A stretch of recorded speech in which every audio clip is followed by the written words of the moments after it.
right. Good evening. How we doing? How's everybody? Fuzzy. Doing well. Good. Well, first and foremost, before we go any further, I'm hoping my voice holds out for an hour because Carl has a cold. What else is new? You'll be unlike Joel Embiid. You'll fight through it. I will fight through this, no doubt. But just wanted to let everybody know, I got my tissues, I got my throat lozenges. I'm gonna power through this. There you go. So, Okay. welcome, Joe Stinger. Does anyone follow Joe Stinger on Facebook? Yeah. His house is all decorated down in Florida, looking very festive. So, Nice. Yes, it is. congrats to Joe Stinger. Yep. So, Wednesday, December 11th, Where's this month going? 1 week before our last live show of 2024. How amazing is that? Yes. Yep. Gonna be a good one too. Hopefully we can get some more baseball talk going at that one. Yep. Things are starting to roll around. Not so much for the Phillies, but they're starting to move. All right. Well, we'll dig into that in a little bit. But Of course. first things first, we got fantasy times 3. So you want to update us, John? Oh yeah, we got some leaderboards now, so we're good this week. So we got our fantasy football going. We always start off with the fantasy football because we're winning that one. We got myself and Mike McCullough in the lead for fantasy football.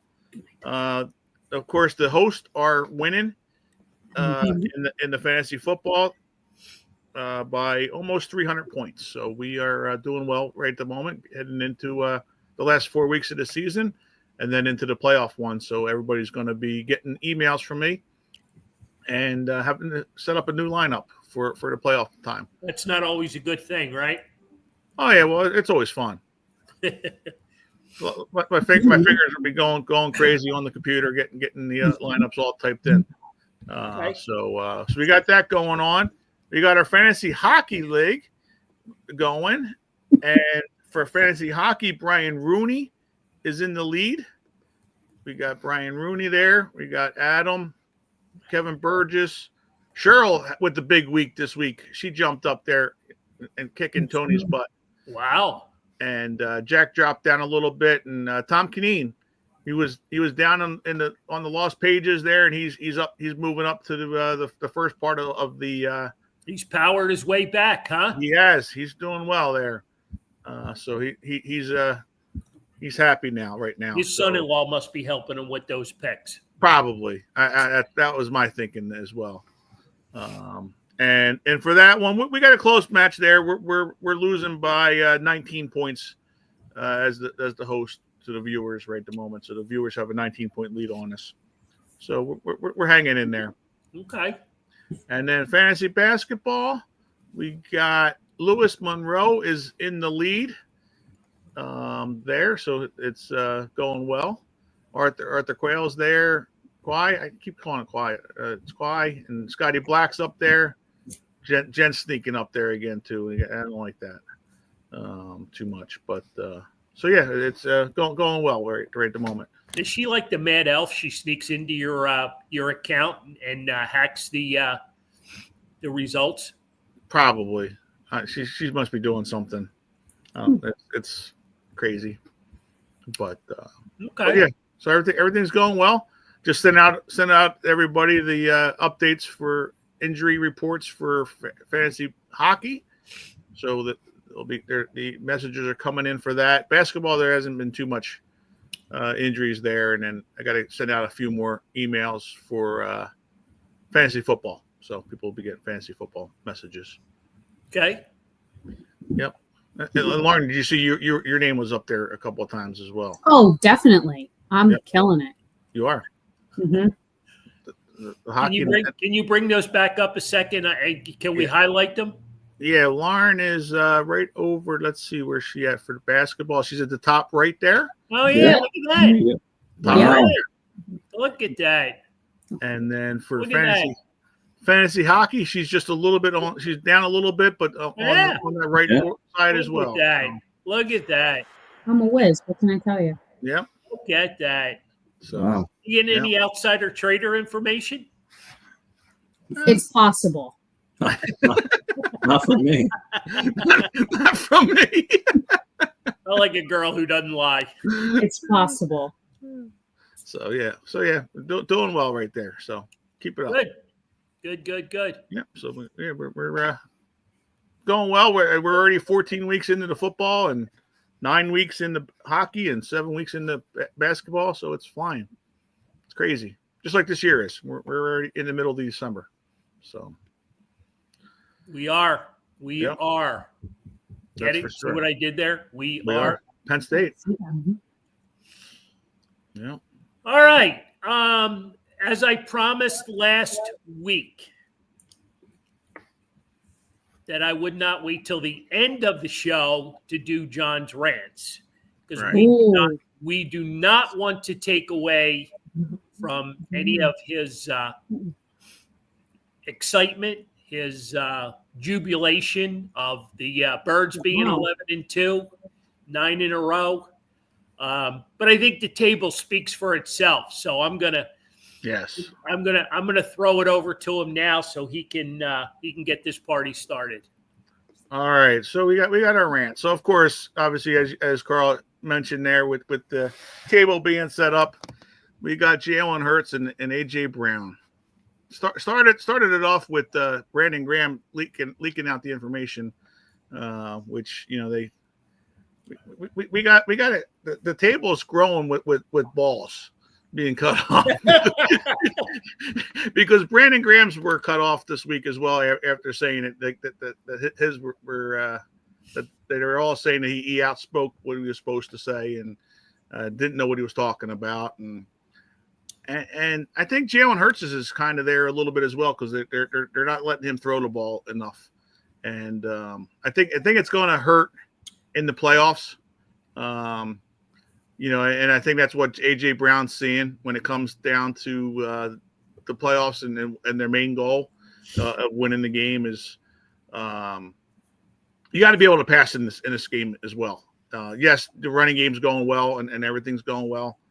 You're winning games, but you were a miss catch, which should have been caught from losing that game against Carolina this past week. Jake Elliott's missing field goals, which isn't good as well. So there are some issues with this team, and we just can't let this drama derail what we're hoping to be able to accomplish this year. And it's Jalen's just got to be better, running the offense. And it's not so much throwing the ball more, but when those passes are there, he's got to be able to make those throws. And AJ Brown was open a couple times and didn't get the ball. And then Grant Calcaterra ended up catching one of the balls for a touchdown. If you're going to be limited throwing the ball, Grant Calcaterra is the guy that you got to be, not throwing it to versus AJ Brown to keep him happy. If you want him to be blocking down the field and that kind of stuff. And Devontae Smith's the same way. He wasn't happy the way the game's going as well. So. And we saw how it ended last year, and there was fighting going on in the locker room, punches being thrown, and we just can't have that happen this year. I think it's a little bit different team, but I was surprised when Brandon Graham threw those comments out there, and especially coming from him. So I think that was. Are you done? Yes. Are you done? Yes. What do you think of John's rant? Is he legit? Is it real? Sure, why not? Why do you feel differently? Well, I look at a team like the Kansas City Chiefs, Pat Mahomes. He's got a variety of players that he can throw touchdowns to.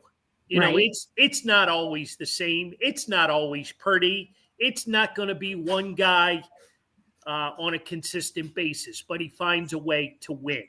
Right. And I think, and by no means am I comparing the Eagles to the Kansas City Chiefs, but one day I hope that I can come back and say I told you so. The Eagles are 11-2, 9-0, winning streak. Is AJ got his feelings hurt because he's not getting more, more catches? Yeah. Yeah. Devontae could say the same thing. A lot of guys, could say the same thing. But I look at what Jordan Mailata said today in the locker room. He goes, there's no issues here. We're winning. Our issues are the Pittsburgh Steelers this Sunday.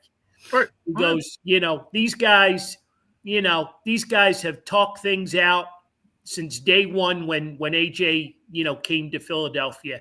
He goes, to be honest with you, he goes, I think the frustrated one is Brandon Graham because he's not playing. And I just think he kind of went with a different approach.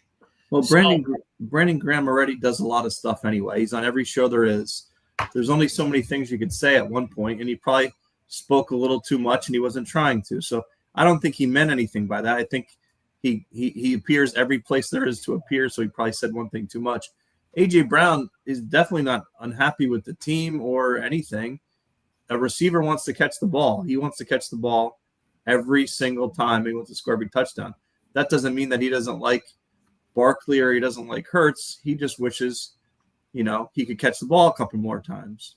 And if they're having success running, then that's what they're going to do. So, I mean, I think it's nothing, I think it's a little thing to grab onto. Nothing burger. I think it's nothing. I mean, it's right in the middle of the, season. They're doing well. I'm sure as you get to the playoffs, people will try to get Barkley down. They're going to know he's going for, and AJ Brown's going to be open some of those times. So I don't think it's a big deal at all. I think they're looking for something to talk about because there's nothing to talk about. Lauren? Yeah, I mean, I wholeheartedly agree. I don't have any issues with what AJ Brown said in, that there's only one guy who, controls the ball. Saquon is the shiny new toy right now. And as one of the best receivers in the league, AJ Brown doesn't like that. And nobody would. Nobody would like, kind of be in second rate all of a sudden when AJ's put in, more time here.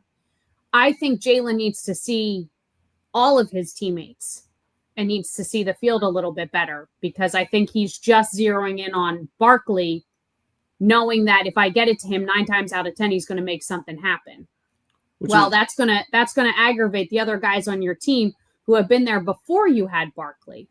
Barkley should be used as an addition to these guys, not a replacement for them. So I think this falls to Jalen a little bit. And like you were talking about, Dad, with the Chiefs, Pat Mahomes is really good about spreading it out. Jalen hasn't quite mastered that. He sort of seems to be in the lane of, well, it works with Saquon, so I'm going to keep doing that till it doesn't anymore. Well, like Anthony said, if Saquon gets double teamed, that means one of the receivers is open. And you got to be prepared enough to be able to see that and execute it a little bit better. So I think right now, do I think AJ Brown has his feelings hurt? No, not at all. He's a guy who wants the ball. And that's a great problem to have. We have so many great guys on offense. They all want the ball. And he was speaking nicely about Barkley, but you can tell just the way he is. He's a receiver. You can tell in those conversations, he wants the ball. He likes the ball. There's nothing wrong with that.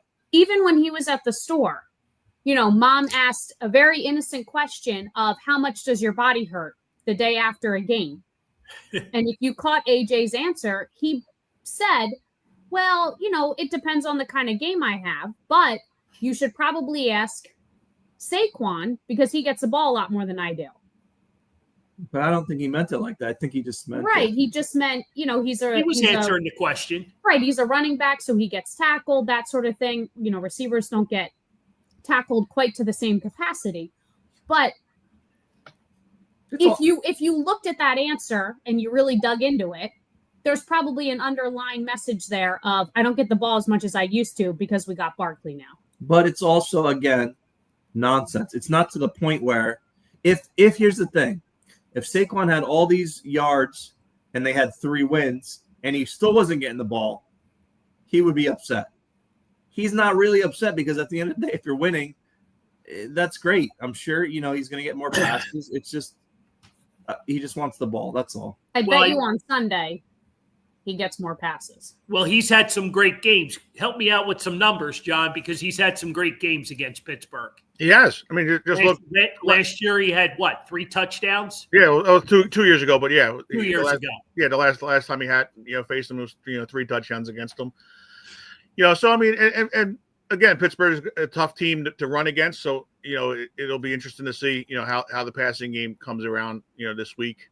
But yeah, I don't think AJ, like he had, explained today, they asked him what the problem was with the offense, why they were struggling. And he said, I can't say the running game. How can I say the running game? The guys are ready about to win the MVP and they're ranked number 1. Our passing game is ranked 31st. And what the difference between Mahomes and the Eagles with Jalen Hurts, Mahomes doesn't have talent to throw to, so he's got to spread the ball around. He only has is Travis Kelce to throw to, and everybody else is just like the 4 of us going out there to be wide receivers for him. So so it's a different situation. I mean, you put Patrick Mahomes on this team, they're still going to run the ball, but they're also going to throw the ball a lot too, and it's going to be a totally different offense. And more explosive. They're not going to be ranked 31st in passing if Mahomes is on this team throwing the ball, and Barkley's still going to be a top running back as well. Because just look at how much they run the ball with Edwards and Hunt and Pacheco and those guys. So it would be the offense doesn't run properly because Jalen holds on to the ball too much. And he even said it himself. He took that sack at the end of the game instead of throwing the ball away because it was a run pass option play. And if he would have thrown it, since he held onto it so long, it would have been a penalty for the lineman downfield. So it affects the offense in so many ways because of the way he plays the offense. And you almost are forced to have to run the ball. Where you almost take out those RPOs because if he holds on that ball an extra second, it's no fault to the offensive lineman, but they're downfield because of that's what they're expecting. And well, between the 4 of us and everybody that's listening now and on the show now and gonna view the show later, do we find this problem to be within Jalen Hurts? Not seeing the field as well as he should be. I don't know if it's seeing the field. I don't know. He's too concerned about turning the ball over, I think. Well, I mean, he had AJ wide open 2 or 3 times on Sunday. Right. 2 or 3 times he was wide open. There wasn't a defender within 10 yards of him. Right. And you even said it yourself. The 1 touchdown went to the backup tight end. Right. So yeah, I'm not 100% sure, if they've truly fallen in love with Barkley. I mean, how could you not? Well, you know what I mean? He's, he's the best damn, running back in all of football. But we've talked about this a million times. There's only one football, you know what I mean? And they all got to learn to play with it. Yeah. So I just, I hate when these stories come out because nothing ever good comes out of it because, we'll take it a step further. What happens when they lose to Pittsburgh on Sunday? You know what I mean? And the fingers start to get pointed and, especially if the passing game doesn't work. Another bad quote from another player.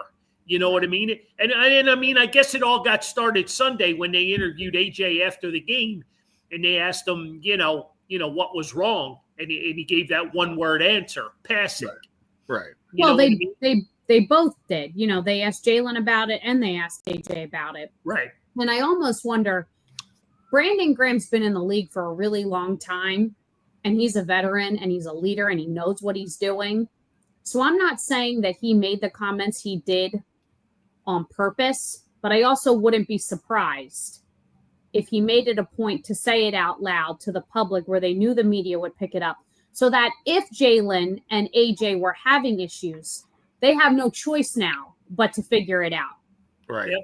And so that in itself is a veteran, knowing that if I talk to these boys in the locker room, that's one thing. But if I call attention to it where the press is going to talk about it nonstop and these guys are going to be forced to figure this out, maybe that's what he was doing all along, and he damn well knew it when he said what he said. It's a good point. John and I think we kind of scratched on that a little bit this week. Yeah, because he's not going to say, he's not going to say that they have a fractured friendship if there's not something there. I think you could say that they're not on the same page, in the game, but to say that their friendships has fractured since basically Jalen Hurts got paid, because it was last year, that it's changed. There's something to that. I don't think anything's changed. I think now that this is a silly story in the first place, I think what's going to happen is now he's aware of it. Maybe he wasn't paying attention. You're just handing off the ball. Now he's aware of it, and so he'll be extra cognizant to keep an eye out for AJ Brown. Doesn't mean he's not going to keep running the ball because that works. But if he sees AJ Brown open, he's going to remember, oh shit, I gotta throw it to him. But he's not trying not to throw it to him. I think it's a whole nothing story just because they're doing so well. Does this put more pressure on Jalen? Well, I think so. Yeah, but rightfully so at the same time. I mean, he's being paid as one of the elite quarterbacks of the league. So, well, there should be pressure on him now because this is the time right before the playoffs where you got to figure it out. And yeah, you're going to get in the playoffs, and the Chiefs will be in the playoffs, and other good teams will be in the playoffs, and all those quarterbacks are good. So he needs to figure out a way to win. So whether that's running the ball, it's actually not the worst thing if someone stopped Saquon a little bit in one of these games before the playoffs, because you got to figure out what you do in that circumstance. Yep. So, if they had that, who am I getting the ball to?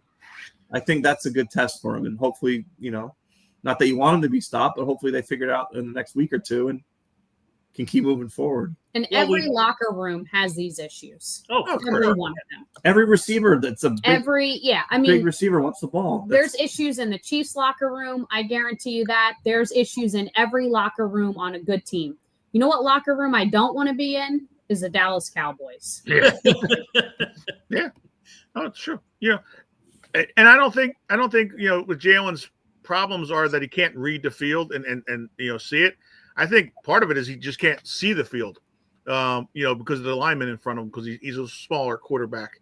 And he's even kind of alluded to it in some of his comments, like, through past games, like, you don't know, you don't give the quarterbacks enough credit. He was saying that, there's like a 10 to 15 yard window that you can't see the players, because of the linemen.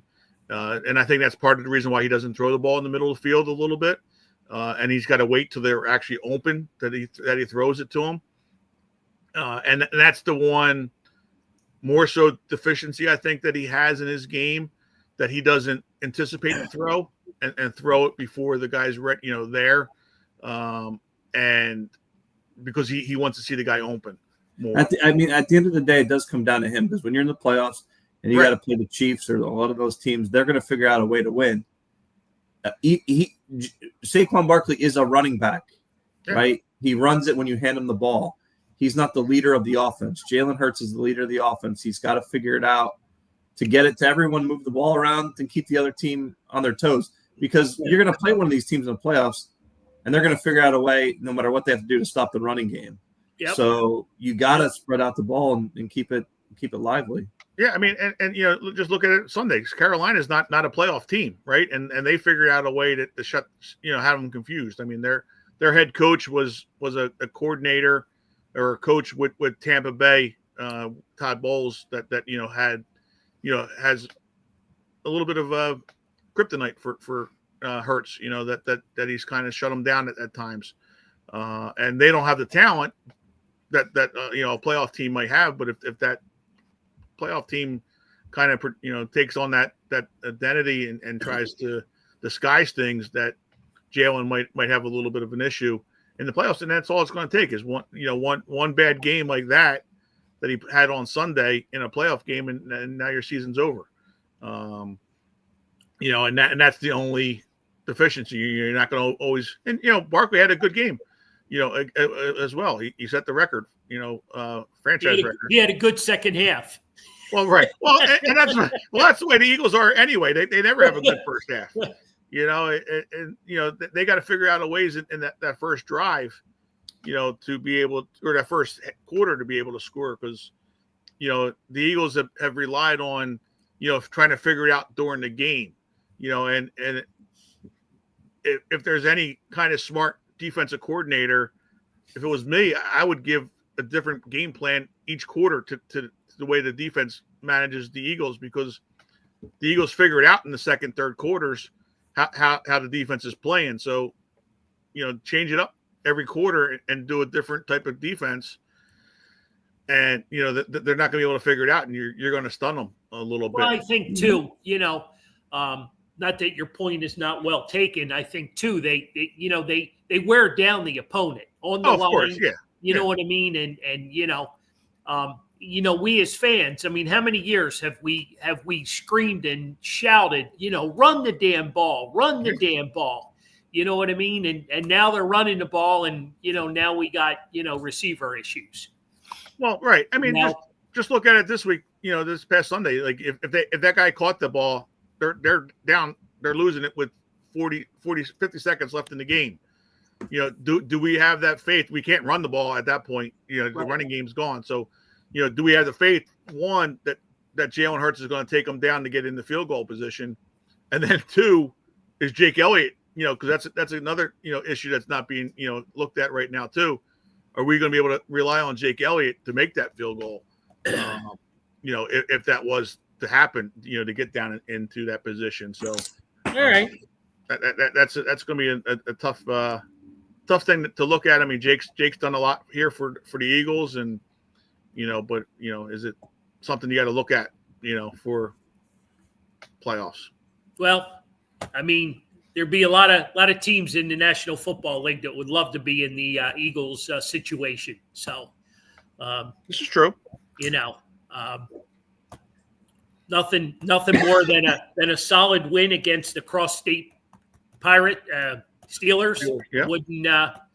Wouldn't mend a whole lot of fences if the fences are even broken. So, True. We shall see. We'll come back to the Eagles if we have some time, but we got a lot of conversation to cover, and I think we should move into the baseball mode. Because, hopefully Joey hasn't jumped off the ledge yet. We got. Yeah, hopefully he's still on the ledge and we can talk him off. I mean, I'm right there with him on the ledge, because I thought this was going to be an aggressive offseason. Explain to me though, real quick, what's the ledge about? What's the what's the problem? You thought the last 3 days they were going to figure out the whole issue? Well, they haven't done it. They haven't done anything. Well, hold on. They're all trying to do something. Everybody's trying to do something. Well, would you have paid that money to Juan Soto? No. Right. Okay then. So what else? That's the exception, because you've already spent that kind of money spread out through your team. You know what I mean? And the Mets are, they're just trying to rebuild this team. Yes, and then they're going to sell a lot of tickets, and you got enough of guys like that. So I'm confused on what. I understand people want them to get somebody to fix things. Well, we got holes. You got holes on the team, and we talked about this. But there's plenty of times, and to think it's going to get figured out in 3 days is but the key players are the ones that you want to go after. You don't want to go after another backup left fielder, take Arrieta type of guy later on. You know what I mean? You don't want those. You've got those guys. You want to improve what you got. I guess my question is, who are they missing on that you're upset that they're not getting? Because I don't see anyone really getting like something crazy that you think Well, is going to fix the Phillies. the big talks, I guess, were with the White Sox for Crochet, as far as the starting pitcher. But they don't want to move. I don't know that the White Sox want what the Phillies are given. Well, I mean, yeah, that's obvious but they gave up a package of prospects. My point being is we were told it was going to be an aggressive offseason and they were going to go after players that were going to make an impact on improving their lineup, improving their bullpen. And, here we are mid-December almost, and the winter meetings are over and nothing's been done. I would preach, which I know is hard to do, patience. Mm-hmm. Not many teams are really doing too much in all. The Pirates made one move. A couple other teams made a move here or there.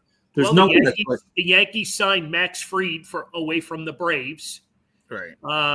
What was the other big pitching move? I'm saying you got Dave Dombrowski. You don't want to just – he's smart. He's not going to make a move just to make a move. He's going to make a very smart, calculated move. So all I'm saying is have a little patience. I think they know what they're doing, and there aren't too many things.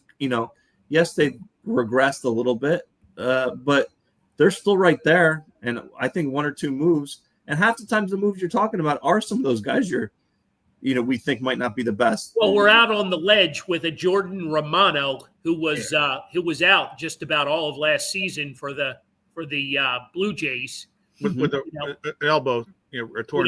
We just paid him $8.5 million, to come in and be a high leverage, relief pitcher. Sure. And we put it just goes to show you how much do they expect them to pitch, because they put a clause in there. If you actually make 60 innings pitched, you get another $500,000. For a closer. I mean that's not. So I guess the ledge is pretty crowded. Because we're looking at Red October last year and how that didn't pan out. Losing the World Series, that didn't pan out. So the last 3 years have been a little rough, for a payroll like the Phillies have. So sure. Is there a name out there that's realistic that you would like them to get that's not going to cost them? What would get you guys back off the ledge? What are they missing? Who would you like them to have? Well, I heard another interesting conversation today that Rob Thompson had with Alec Bohm, and he told Alec, don't listen to all those rumors. We're not out there shopping you. Right. So, he basically called every media member and every person out there that covers baseball a liar, because they are shopping. Well, by the way, he can be lying, right? He very well could be. He might not know because he doesn't know everything, but he might be lying. But if say you end up without Bohm at the end of the day, nothing happened, you have him. You need that guy's brain to be confident as ever. And that is his job as the manager to say, I know nothing about that. He is capable of doing what he did that first half and doing it consistently if he can get out of his own head. So I just wish there was there aren't that many of these players that are going to come in and fix the Phillies. I think you need one or two bullpen guys here or there, maybe an outfield guy to replace Marsh, whatever. But I don't think there's too much there. It's frustrating, though, because they could have won each of these years and they haven't. But I don't know if there's just one or two guys that we're not thinking of that'll put them over that hump. I certainly don't want them to just get people to get people. Well, I want them to improve for sure. Sure.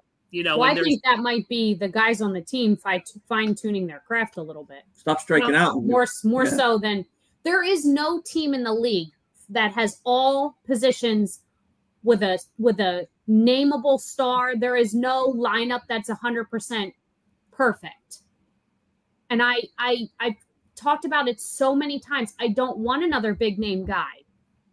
We have the pieces that we need. Why can't we just focus on those guys that are going to come off the bench and help the team with what it needs when it does have those holes? Focusing and putting the blame on the players instead of looking for the next shiny toy. What's wrong with the team that we do have? What's wrong with the team that has taken us to the playoffs the last 3 years and got really far the 1 year? Well, Why are we never satisfied with what we have? Bryce Harper is on our team. The guy is on our team. And we have a lot of really good guys around him, but it never seems to be enough. We're always looking for that next shiny thing that's going to fix it all. There is no perfect team out there. And why would the Phillies be any different? And if they got Soto, it would have sold a lot of jerseys, it would have got a lot of tickets, and then I actually think the Phillies are in a way better spot because let's say he gets hurt game number 3. The Mets owe him a lot of money. And if that happened, people would be furious at the Phillies. Let's talk about that Soto deal a little bit because I understand that he's trying to buy number 22 off the back of John. Help me out. What's the kid's name in New York? Beatty? Does Beatty wear number 22? Bader, right? Bader, yes. Yeah, Harrison Bader. Yep.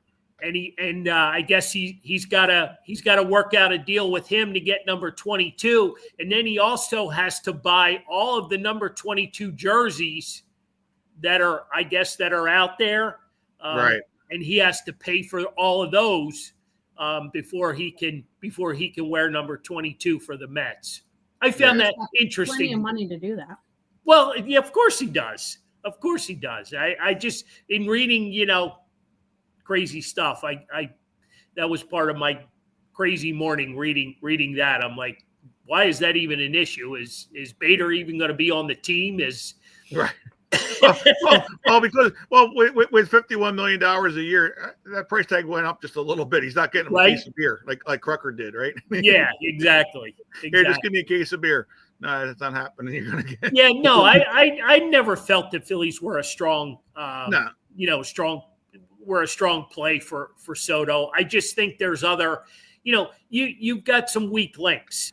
You know what I mean? And there's some things that need to be tightened up. And one of them is not striking out so much and putting the ball in play and playing small ball, right? And doing different things to create runs rather than leaving all those runners on base. But they got all those guys there, is what I'm saying. Well, they don't. They don't.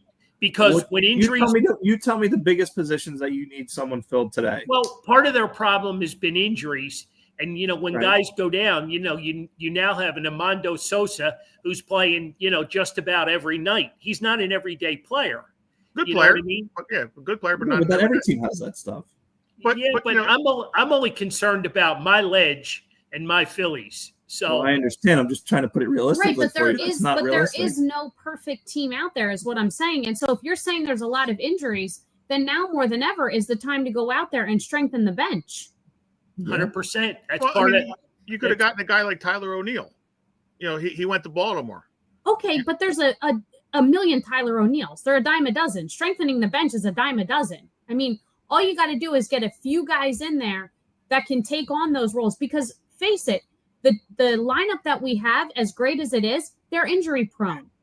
Up and down that lineup, they all have a slew of issues and have been out for different periods of time. Yeah. So this focus on this big splashy announcement signing thing that we just seem to be obsessed with because I think we've become spoiled over these last few seasons, definitely. I don't think is really what's in the best interest of the Phillies. Not striking out, not leaving men on base, and actually getting them home are the guys on the current team. Stop letting them off the hook by wanting the next shiny thing. Put the focus on those guys. Spend the offseason figuring that shit out. Spend spring training figuring that shit out instead of just wanting the next guy that's available to think that that's going to fix everything. Why is that the answer? A lot of times when that happens, that it usually doesn't work. And I'm not saying it doesn't work before. There's the Dodgers of the world and whatever. I get it, but it doesn't always work. You get a guy, they sell a lot of jerseys, sell a lot of tickets. You're excited for him for a little bit. You got Trey Turner. He was the star of the world. Everyone loved him. And now, they always get that guy. I think Dave Dombrowski knows what he's doing. I think they're going to be okay. There weren't a ton of moves made in Dallas in the first place. So let's go around the horn here. So who don't you like and who do you want a better version of? So catcher, Real Muto is old and getting old. So you want a different backup other than Stubbs? Well, it would have been nice to get another catcher who can bat more than 160 or 170.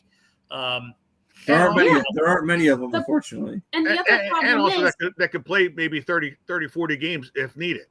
sure. You Other than the guy in you can't AAA. play Stubbs you can't play Stubbs that. Well, much. that's the Definitely. problem with Stubbs. Stubbs is a fan favorite. The other guys like him. He's mushed his way in there. The issue becomes, as JT's getting older and his knees hurt, Stubbs is not that answer. So it'd be almost better to not have him and find someone else. But okay, so you're in agreement with me there. No, you got to get rid of Stubbs, though. It's too late. You already signed him. Hey, they just I signed understand. I understand that. Yeah. And there are some teams that carry 3 catchers. And what Okay. and what you would do normally, if you didn't have an all-star team like the Phillies, you would say, okay, JT, you're moving to first. You can't do that because you got Bryce over there. Every other team would have just moved him to first. So I don't know what you do with him long term. Well, and plus Stubbs has that 2-way contract, so he could play in them. Like they could move him to the minor leagues as well. He doesn't have to be at the major league level, so they could still get another guy. I don't think anybody will be a fan of that. So I mean, is the big thing you just want some? No, we're not done yet. Hold on, but is it just bullpen help? Because I didn't get to the but we're not going bullpen to go yet. through every guy. Yeah, we are. So first base, we Jesus got Christ. Harper. What? Well, I mean, he's injury prone. There's Bryce That wants is to what be it is. Bryce wants to be the first baseman. He stays Right. and he's fine at first base. Right. There's no problem there. I would say your biggest hole there is not somebody to replace him when he goes down, and he's going to go down at some point. Well, that guy's across the diamond in Alec Bohm because he can also be the backup at first base. Right, but then that brings Sosa back to third, which you just said 100%. he can't play every day. So Exactly. why not get a backup to Bryce? I don't know, like a Derek Hall that for some reason the Phillies don't see value in, where he is that bat off the bench when you need it, but he's also there to back up Harper when he gets hurt. You won't find I have no disagreement there at all. All right, second base. What's the problem? He had a bad year. All right. And apparently he was injured all year because I guess reports surfaced, John, that he had a bad bad elbow. But bad elbow. that's convenient though for right now.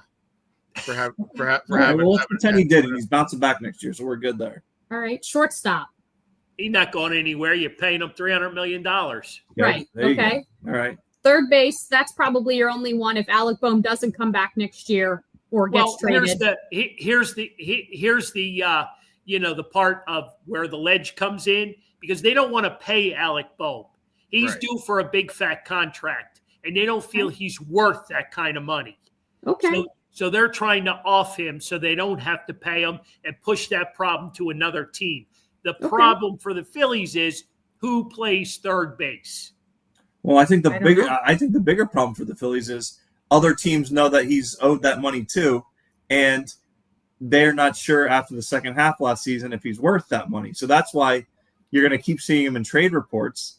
And I don't know if anyone's going to pull the trigger because they're not going to necessarily want to do that. I think I don't know is on third base too, by the way. You do? All right. Is that a Left game? field. Left field, we don't know. Okay. We don't know. I mean, Schwarber's been out there. Marsh has been out there. Weston Wilson's been out there. There's been a ton of guys out there. Tyler O'Neill would have been the perfect fit out there, and he's down in Baltimore, and in Baltimore just signed the guy, so maybe Anthony Santander would be the replacement there for. Is he a legit free agent, John? Yes. Okay. Yep. Okay.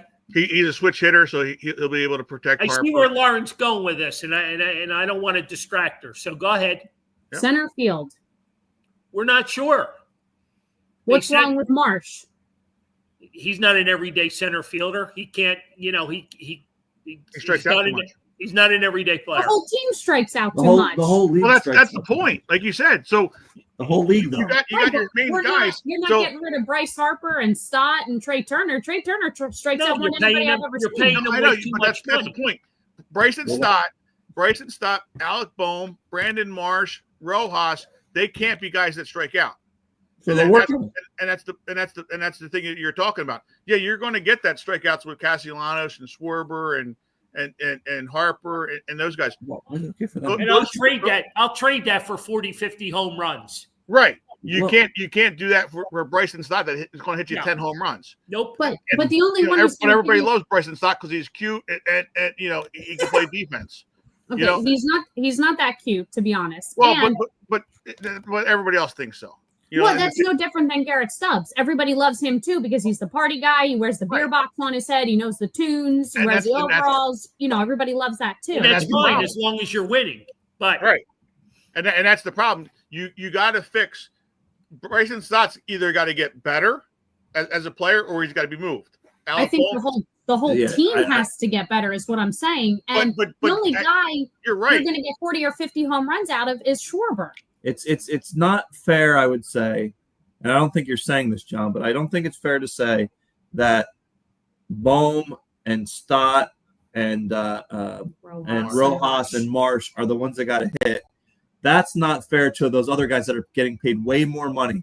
Lead by example. guys, Let them hit. That's not. And But we're also guys, really nitpicky. we all Any know other- the bottom. We all know the bottom of that lineup.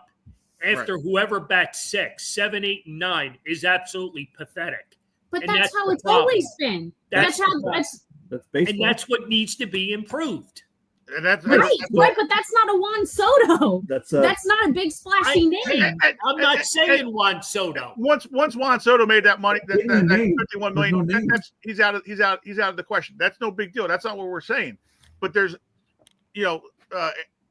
Tony O'Neill. O'Neill just got signed, to Baltimore. I think he was like 18 million a year, which is basically what you're going to be paying Alec Bohm. So I mean that's a money that you're going to get, and he's going to get you 35, 40 home runs in this field, backing up Harper. I have a question. Are we okay if this same Phillies team comes back next year? I would be, and I would Well, say you're not even a Phillies fan, so you're right, well, not in the conversation. Okay, then I'll see it. They got 40 Next more week. wins than the Pirates do, so of course he's going to want to do that. But no, absolutely, you can't bring this team back. You can't. And I think that's You what guys we're are saying. tonight. You guys are out of your friggin' minds. I'm telling you, you're out of your minds tonight. You have what teams I would kill for the team that you have. You make a couple little adjustments with your hitting coach. You're right back there. Like there's no one out there that but they're see, missing Anthony, out on. I think we're on the same page. We agree, but it starts with of course that the upper guys. We know that they're going to do their thing, but Bryson Stott's got to do his thing. Alec Bohm's got to do his thing. Brandon Marsh can't strike out 200 times a year. Rojas the same thing. He's got to be able to hit more than he weighs. It's So it's overall. It's an overall hitting. It's fine. It's fine tuning their craft. Like I said, also when they had the opportunity to change hitting coaches, they didn't. They brought Kevin Long back. because So he's not talk about an he's not the asinine move problem. there. You bring back the one guy who did nothing to help the team. But he's not the problem. Maybe it's just the talent. Maybe those lesser guys John, look up. aren't good enough. But I'm talking about the whole team. I'm talking about the whole lineup, not just certain guys. The whole lineup. Towards the second half of the season, they were awful. Look at everybody in the entire league. I know you're worried about the Phillies. Look at every other team, minus the Dodgers or whoever hit timely. Every other team strikes out. The amount of strikeouts and non-base hits in this league over the last 10 years. The guys that are going to make the Hall of Fame in 15 years from now, their numbers are going to be pitiful compared to the guys that went in before. So it's a league. It's a league of strikeouts now. I'm just saying, the guys that you have, I don't think there's one or two guys you can pull in and just fix this. I think the guys that you have need to start hitting, and that's that. And I'm not disagreeing, but again, like we talked about during the playoffs, if that bottom of that order is not hitting, this team is able to be pitched around.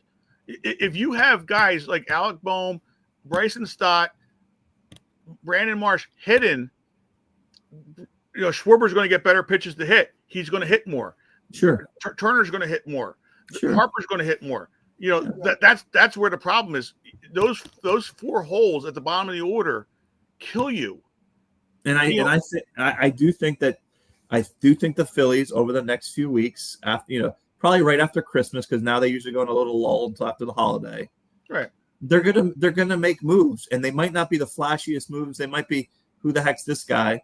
But you saw glimpses of like Weston Wilson getting big home runs last year. Maybe play some of those guys a little bit more when the bat's hot. Let them play. I think they're going to be okay. Are they going to beat the Dodgers? I don't know, but guess what? I don't know if anyone's ever going to beat the Dodgers again. To be honest with you, this league is out of control. It's unfair. When you have teams like the New York Yankees, when you have people in the New York market complaining that it's not fair, maybe baseball actually takes a stance and makes some changes, because the New York Yankees never complain that things aren't fair. Now the New York Yankees are complaining it's not fair. Maybe the powers that be will actually do something. Yeah, but also just look at not even so worrying about the Dodgers. Look at just getting out of the division. The Braves are going to get better just by having Acuna and Strider coming back next year. They're like basically two big free agent moves. The Mets just got Soto, and they beat us in the playoffs.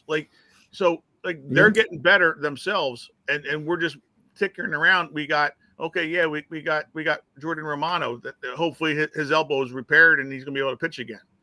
If he comes back and pitches like he was 2 years ago, it's a different story. But we don't know. We're getting all these cast-offs that the Toronto Blue Jays just let him go. Like he was still on their arbitration rings, and they just let him walk. So that scares me right there, because they know him. He's been a two-time All-Star with them prior to his injury. And so it's just, you keep getting these smaller moves. It's like, okay, we just put a Band-Aid on it. Move this guy here, move this guy. Yeah, you do okay for the regular season. It's not about the regular season anymore. It's about when, potentially winning the World Series. Yeah, it's gonna be tough because of the Dodgers. We get that. Yeah. I just don't think there's a player. What I will say this to end that, I don't think there's a player out there that I'm like, oh, damn it. Like that guy would have helped I think it's still early enough. I know it feels late because it's December. I don't think that there's like this fantastic name out there that's going to fix those holes. I think a lot of it's got to come internally. Yes, you can get a couple moves, and I think they will, but I don't know that I'm like, after these 3 days, I'm saying the Phillies are terrible. They don't know what they're doing. Maybe there's not something out there that makes sense. No, I don't think any of us are saying that. It's just that, there's some holes, and the holes need to be filled. And, whoever the new left fielder is, whoever the new they sent Rojas to winter ball. You haven't heard, John, have you heard anything about his progress during the winter going to the Dominican Lake? Have you heard anything? He's 1 for 96. Oh. Stop making that stuff up. I heard he was 6 for 96. Oh, 6. Oh, 6. So he had a hot streak there. He had a good doubleheader there one day. But, all right. So I'm sure there's going to be a lot more Phillies talk as the weeks come up. We'll dig into some of this next week with our guest, Ben Davis. Maybe he has some input. Maybe he has some ideas, suggestions. Maybe he's got a guy that, he feels the Phillies can afford and can go after and would be a nice replacement. And it's all not about getting the superstar. It's not all about getting Juan Soto type of guys. It's just making moves to fill in these spots. Like, hey, okay, look, we got this guy. Yeah, and a lot of it, John, too, is research and development and getting guys internal. Back in the day, the Yankees and all those teams had a lot of homegrown guys. Have some of those guys come up. You don't have to pay anything. Well, so that's the thing. You're right. I mean, and that's what we've been saying about, Bryson Stott is a guy that's either going to help this team, being a good player, playing on this team and doing what he's supposed to do, or he's a trade piece. Same thing with Alec Boehm. He's, you're not giving him away for nothing, but he's either got to help this team do good things, or he's a piece that you move, and it's just, unfortunately, in the cycle, the Phillies they're starting to do it. They got Aiden Miller coming up supposedly, and Crawford coming up. It's taking time now because the farm system's been terrible. Let's face it. Up until the past couple of years. Well, if you think about those couple of guys, we want to move on. But if you think about those couple of guys, Miller and Crawford, and let's say Painter has a bounce back. This is all thinking the best case scenario, right? Yeah, I think you got a lot of good young talent there, and no one's going to want to take them right now until they can prove that they're good. So I don't know. I think they'll be okay. Hopefully they make another move or two. Yeah. All right. Are we done kicking around the Phillies? Sure, I guess so. All right. We got another team to kick around. Yeah, the Flyers. Come on, let's. We're not kicking the Flyers around. They're doing well. Can we get a couple minutes of Flyers talk? That's all. Absolutely. Just a couple minutes. They're playing well. They're doing what they're in games. All things considered, the rebuild is going well. Yeah. They still got a ways to go for sure. But you got to love this new Russian kid, right? Yeah. Did you catch him the other night when he got ejected from the game, going off the ice? He signed the water bottle for the kid. Okay. Yeah. Walking off the ice. That had to have been the funniest thing ever. Mm-hmm. And apparently the kid was Russian as well. Yeah, he was talking to him in Russian and got his attention. That's why he stopped and signed the water bottle. Yep. I just thought that was epic right there. Oh yeah.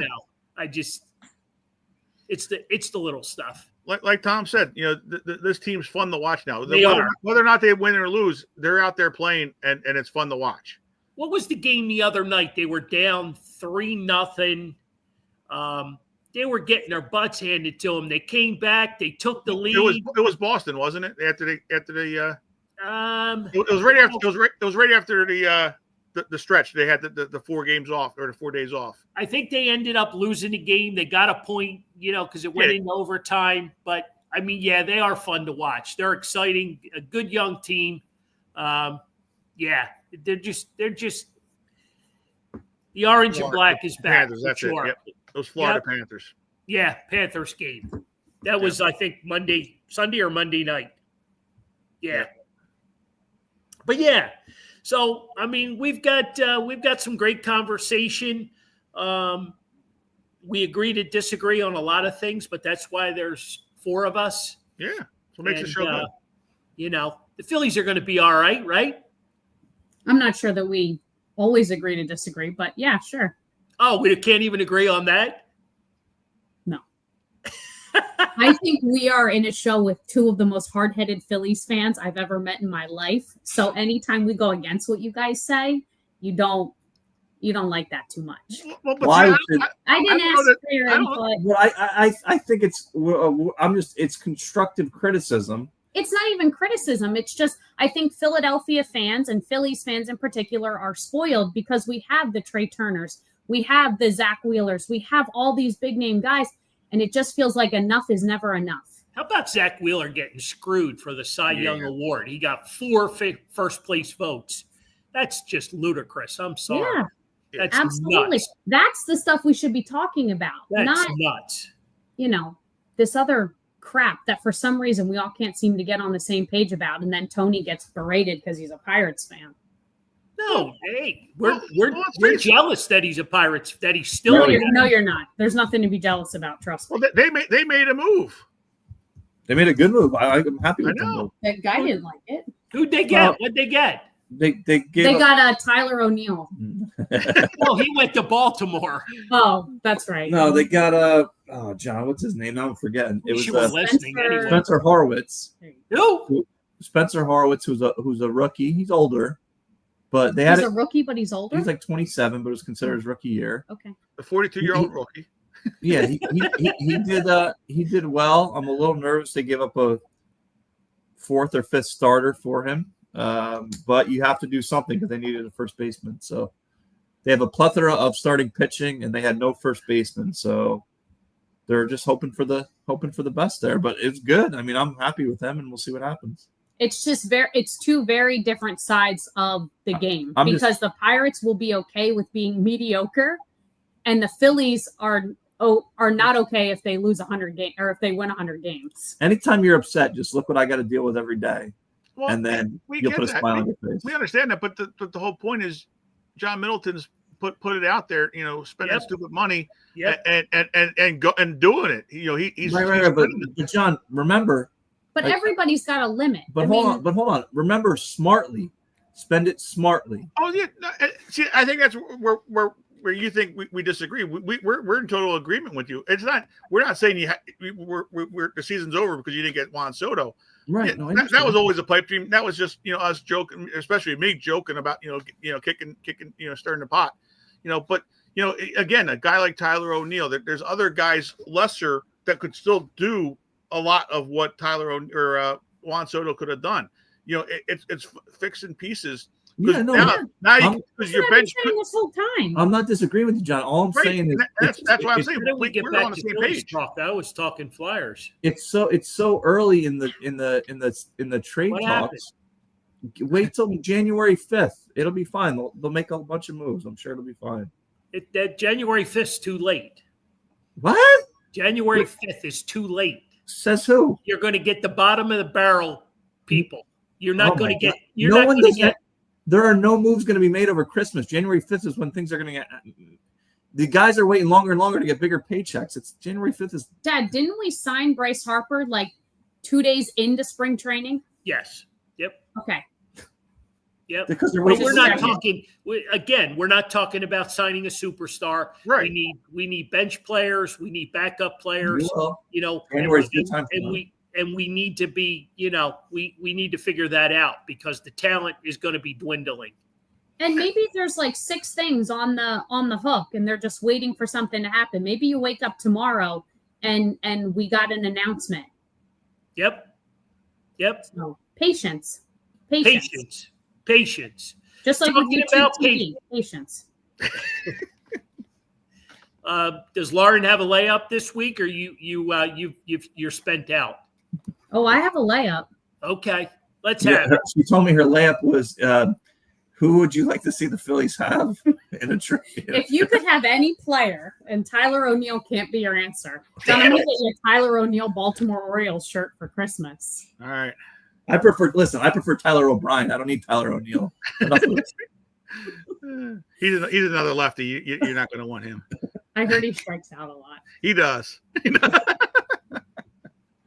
All right. So this doesn't have to be your favorite gift, but in your lifetime, what is the most memorable gift you've ever gotten on Christmas? Doesn't necessarily have to be like your favorite one, but a memorable one that stuck with you for some reason. Well, mine goes back to my childhood days. Yeah, I would think most people's probably would. Childhood days, waking up and getting a brand new shiny bike under the Christmas tree, and there was friggin' inches of snow outside, so I couldn't take it outside and give it a spin. Do you remember how old you were? About 8 or 9, I want to say. Okay. Yeah, Did you know 8. you were getting it as a bike you wanted? Yeah, because it was, it was one of those, with the high handlebars and the banana seat. It was, it was the tricked out. It was the tricked out 2-wheeler. Okay. Yep. Yeah, Right. a bike's a good one. The other one I do remember was I got a Sugar Ray Leonard boxing thing. It was a stand and it was like one of the like a speed bag. Okay. It didn't make it past Christmas Day though. What happened to Crap it? out of it. I beat the crap out of it and knocked its block off. So you said it was a freestanding one. It didn't have to hang somewhere. Yeah, it was a freestanding one. Like you actually you stood on it because it was almost like it was flat, but it was like kind of like let's say like a scooter type of thing where like you stood on it to hold it down, Right. and it popped up and it flopped in there and you started hitting it. Yeah. I beat the crap out of that thing when I was about 9, 10 years old. You were too strong, Johnny. Yep, it didn't last. Sugar Ray went down quick. Billy Blastoff action figure when I was 6. Okay.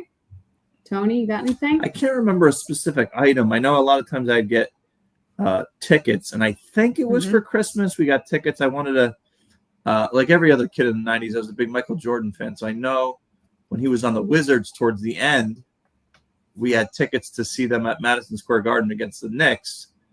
And the Wizards weren't very good, and he was only a glimpse of what he was before.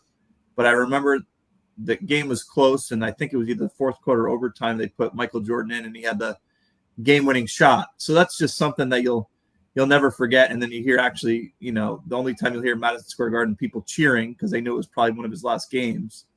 So it wasn't really an item, but that experience I remember. It was fun. Yeah. Joey brings up a good one. I remember. I think I got a cell phone for Christmas, right, Dad? That was for Christmas, I think. That little pink Nokia. Sounds about right. Yeah. I got the very first iPod for Christmas one year. I remember that. I remember that as well. Yep. That's probably worth a lot of money right now. So speaking of But that, it's long gone. I got an Atari. Okay. Those are worth a lot of money right now, too. So we had on the other night. Yeah, I didn't go yet. Cell phones weren't around for when we were around. What happened? Cell phones weren't around when we were kids. No. But yeah, I mean, the iPod was pretty good because I do love music. But the one thing I remember the most was I don't know, 8, 9, 10 years old. I forget what it was. We had just finished remodeling our basement downstairs. And I remember, Dad, it was either you or Mom said something about going to the back room, maybe to let Max out. I don't know what it was, but there was a fully built air hockey table in our back room, which was going to go down our basement. Yep. I remember that. Yep. And I had no idea I was getting it. I had no idea that was happening, but I remember walking back there and seeing it and thinking that was the coolest thing ever. Why you would build it upstairs for us to have to bring it down is beyond me, but we got it down there somehow. And I love that thing. That air hockey table was great. So that's something I remember very vividly in my mind. Yeah, good ones. Good ones. Mm-hmm. Oh. Yeah. Yep. Good. Hey, real quick. We've been busy. We're going to be even busier. But how cool was this past weekend at the store with Brian Propp and Brian Dawkins? I mean, we had a flurry of people. Brian Propp came early, did his book signing thing. I think a lot of people bought more cigars than they did books. John, what do you? Yeah. Do you agree with that comment? More cigars, yeah, definitely. He sold great holiday thing. Yeah, he sold a ton of cigars. But great signing. Brian Dawkins was again off the chart. I saw your post today, Lauren, with the little kids. Just absolutely, it's breathtaking for these little guys, to meet. I mean, where are they watching Brian Dawkins? They're watching YouTube videos, right? Yeah. Mm-hmm. They're watching, all the replays and stuff. So very cool weekend at the store. Great turnouts for both. It was, I went home Saturday night and just collapsed, passed out. Oh yeah. It was exhausting day, but we got a female wrestler coming in tomorrow night, Medusa, and the gal I've been working with, which Anthony hooked me up with, is the daughter of Jake the Snake Roberts. So how about that little connection? So yeah. I thought that was pretty interesting. Nice. Yeah. So we got Medusa coming in tomorrow night, and then Saturday we got the barefoot Tony Franklin rolling in from Texas. So yep. NFC champ. Yep. So we got a couple more things lined up. Santa will be with Medusa tomorrow night, by the way, too. So anybody wants to swing on by and see Medusa put Santa in a headlock, sweet. We can make that happen. I thought she was going to put him in a chokehold and put him to sleep. Tony, are you there tomorrow night? I don't mean to put you on the spot, but it would. The reason I'm asking, because a woman called the store the other day that has a connection with Medusa, and what is the show called? Dark Side of the Ring. Yeah, Dark Side of the Ring. She either wrestled with her. Okay. She's in the Dark Side of the Ring with her. She will be there tomorrow night. We just watched that episode the other day. I'll have to go back and see. It was an episode about Sherry Martel, who was. Yep. She mentioned her too. Yeah, so she passed away. That's usually what the Dark Side of the Ring's about. Mm-hmm. So I have to go back and see what other wrestler. Didn't this person send us a message on our Facebook page, Dad? The gal who called, Yeah, she may have. Yeah. kind of remember that. I'll have to see. Yeah, We she's get local to the area here. Yeah, apparently so. Because Remember she sent she us that started the message? conversation with it. Is this really happening? So, but anyway, great show. I love when we have good conversation and don't agree on anything. It always leads to a good following week. But next week we're not going to have this because we're with Ben Davis at Buffalo Wild Wings for our last show of 2024. So come out, enjoy some wings and some cold beverages, and we'll have some fun. Yes, We'll be there. absolutely. Did we miss anything? Did we not touch base on just about everything? This is a great show when we have no Sixer talk. Yeah. Well, there's not much to talk about. But come on. And they've actually won 4 out of 5. I was going to say, they've been winning some games. I don't think we've watched. I guess I won't speak for Lauren. I have not watched one full Sixer game this year, whereas years past, we might not have watched the entire game, but we watched the majority of it. I can't. I turn it off immediately. So I should take those Sixer tickets back? No, that's okay. I'll take them. Yeah, she'll take them. Yeah, yep. They I mean, and Joel actually won his first game. How about that? Of the Scored year. 31 points too. Yeah. Good thing they had the next 4 days off because he may not have been able to play. But, yeah, it's nice. I mean, it's nice to see when they do play, but it's just They got a couple good young players. I think this McCain kid's going to be going to be pretty good. He reminds me a lot of Tyrese Maxey. So Absolutely. I think the two of them can put up some good numbers. So with all that being said, thanks to everybody for joining us tonight. If you're close by to Havertown, stop on by the store tomorrow night. If not tomorrow night, then Saturday afternoon. Yeah. And we are stocked and fully loaded. I don't think there's room for any more inventory. You got some Sunday hours coming up too. We very good. The next 2 Sundays we're going to be open, I believe 11 to 4. Mm-hmm. Is that right? Is that correct? Yep. 11 to 4. So if you need to do some Sunday shopping before the Eagles play, venture on over and we'll grab coffee together or something. Cool. Or something. Yep. All right. Guys, thank you. John, thank you. Yep. Lauren, Anthony.